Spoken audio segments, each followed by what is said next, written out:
Olá pessoal, vamos continuar a leitura de Fédon na parte número 8, os últimos momentos de Sócrates. Começamos na seguinte parte. Ele dizia sobre: não se passará o mesmo com aqueles homens que são regrados? É por uma espécie de desregramento que eles são temperantes. Já expliquei sobre isso no vídeo anterior, vamos continuar. Bem, podemos declarar que isso é impossível, mas a sua estulta temperança não o consegue desmentir.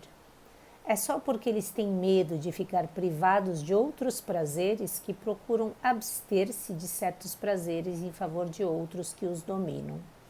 Bem podem chamar intemperança ao fato de se ser governado pelos prazeres, pois isso não impede que seja por serem vencidos por certos prazeres que eles dominam os outros.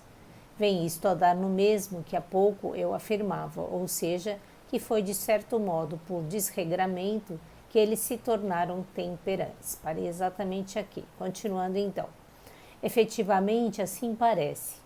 Meu ditoso Símias, talvez que o verdadeiro processo de adquirir a virtude não seja trocar prazeres por prazeres, desgostos por desgostos, temores por temores, os maiores pelos menores, como se fossem trocas de moedas.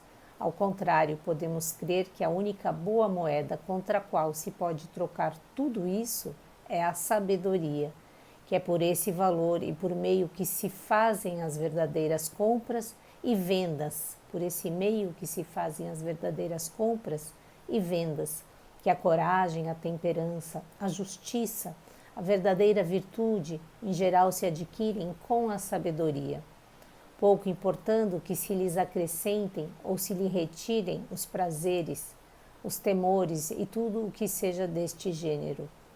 Se as separarmos da sabedoria e as trocarmos umas pelas outras, uma tal virtude seria uma simples ilusão. Virtude realmente própria apenas de escravos e sem nada de salutar nem de verdadeiro.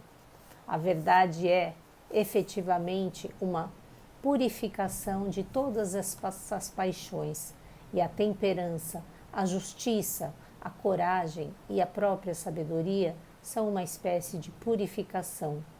Eu penso que os homens que estabeleceram os mistérios para nosso uso não eram gente vulgar, mas na realidade nos quiseram fazer perceber desde há muito que todo homem que chega ao Hades sem ser purificado e iniciado permanecerá afundado no lodo, ao passo que aquele que foi purificado e iniciado, logo que lá chega, habitará com os deuses. Efetivamente, como dizem os entendidos nas iniciações, há muitos portadores de férulas, mas poucos inspirados. E estes últimos, na minha opinião, são precisamente os que foram verdadeiros filósofos. Para pertencer também a este número, nada descurei ao longo da minha vida, quanto de mim dependia, e não poupei nenhum esforços para aí chegar. Apliquei-me eu quanto devia? Consegui alguma coisa? Irei saber a verdade quando chegar ao outro lado, dentro de poucas horas, se prover a Deus. Esta é a minha convicção. Era isto, Símias e Sebes, continuou ele, o que eu tinha a dizer para me justificar. Estais a ver por que razões não me aflijo, nem me indigno por vos deixar, a vós e aos que aqui me governam, porque estou convencido de que lá irei encontrar, tal como aqui, bons senhores e bons companheiros. É nisto que o vulgo não acredita. Agora, se a minha defesa vos convence melhor do que consegui convencer aos meus juízes atenienses, nada mais tenho a desejar. Ele acaba aqui, essa é com uma ironia, né? Lembrando na apologia de Sócrates que ele teve que fazer toda uma defesa nesse livro perante o juiz, né, o julgamento que ele estava sendo prestes a ser condenado. E aqui tem algumas coisas interessantes. Bom, alguns conceitos. Primeiro, aqui se fala sobre adquirir virtudes, que mais do que perder coisas, a gente uma troca, né, de algo bom por algo ruim, por exemplo, é adquirir as virtudes. E ele dá aqui algumas dicas para a gente, né? Coragem, temperança, justiça, verdadeira virtude se adquire com a sabedoria.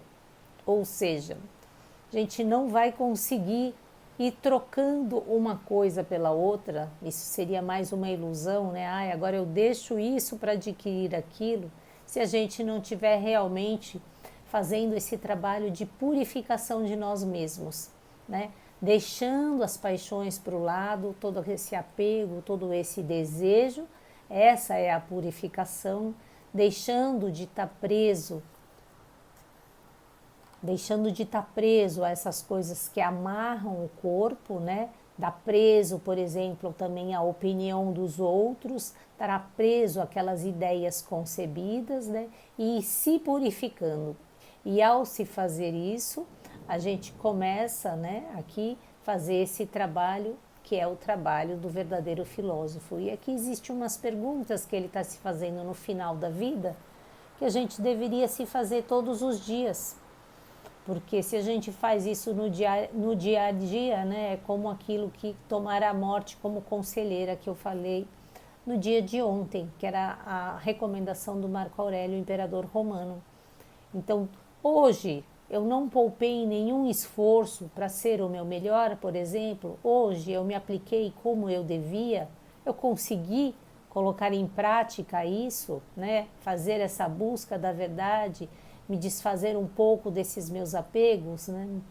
Eu consegui olhar para aquilo que é próprio de mim mesmo e entender, né, as ideias que são verdadeiramente minhas, ou ainda estou vivendo de opiniões.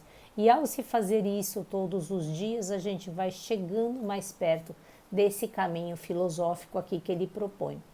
E conforme vá se fazendo, né, essa purificação dos desejos, dos apegos, das amarras da personalidade, para que se adentre nessa essência que é o verdadeiro em nós, aí vamos tendo essa possibilidade, que é o que ele diz aqui, que dizem muitas tradições, de aí sim, quando morrermos, nos aproximarmos desse céu, que foi o céu aqui sonhado, vamos dizer assim. O que eu quero dizer com isso?